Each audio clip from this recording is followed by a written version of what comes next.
ونادى أصحاب النار أصحاب الجنة أن أفيضوا علينا من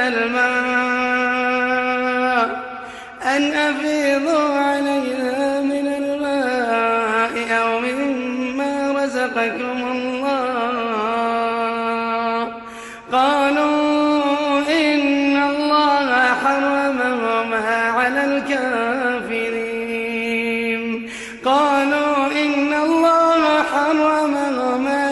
الكافرين الذين